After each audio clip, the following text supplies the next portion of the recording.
Alright guys, so once you've maxed out your tax advantage accounts, naturally any other money to be invested would spill over into a taxable account, which is sort of a leaky bucket because it doesn't have the same, well, tax advantages.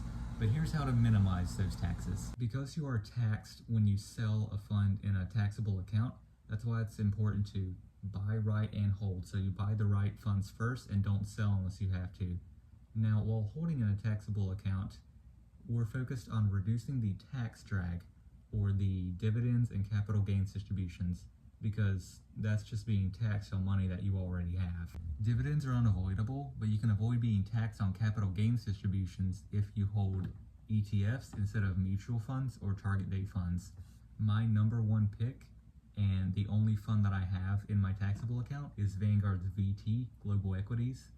It's, in addition to being an ETF, it's very low cost, about 6 basis points, and globally diversified. Alternatively, if you don't mind the rebalancing, you can split VT into its constituent funds, VTI for US and VXUS for international. This would also let you take advantage of the foreign tax credit. So as far as VXUS is concerned, it pays tax to those countries on a fund level. So our government, to avoid being taxed twice, it credits us back that foreign tax. And I think it typically works out to about 0.2% of your holdings. So you can easily cut into a good chunk of your tax cost just by splitting the two and rebalancing. Next up, we have tax loss harvesting, which is a nice way to make a bit of money during a down year.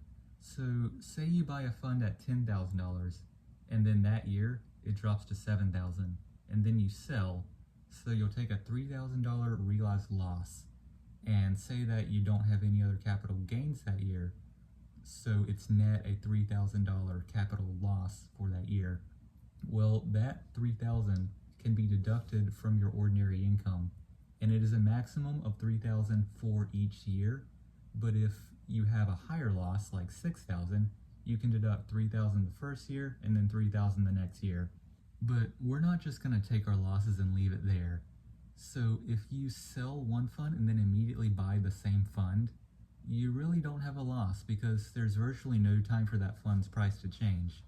However, if you do that and the purchase and sell happen within less than 30 days apart, and it's the same or what the IRS considers a substantially identical fund, that's what the IRS considers a wash sale, and it will disqualify you from tax loss harvesting. But remember the VT and VTI and VXUS that we mentioned in the previous section? Well, for example, if you have VT, sell it at a loss and then immediately buy VTI and VXUS, you're going from one global equity fund to two funds, one US total and the other international total.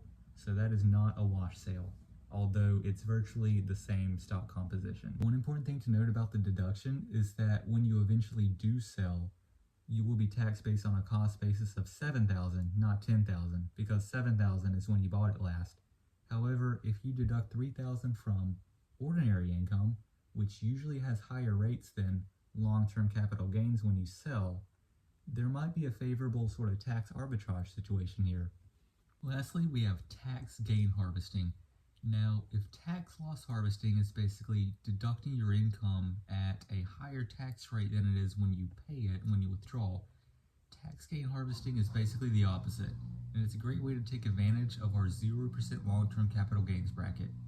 So say you have a gross salary of $70,000 a year, but then after 401k contributions and the standard deduction, you're down to just $40,000 of taxable income.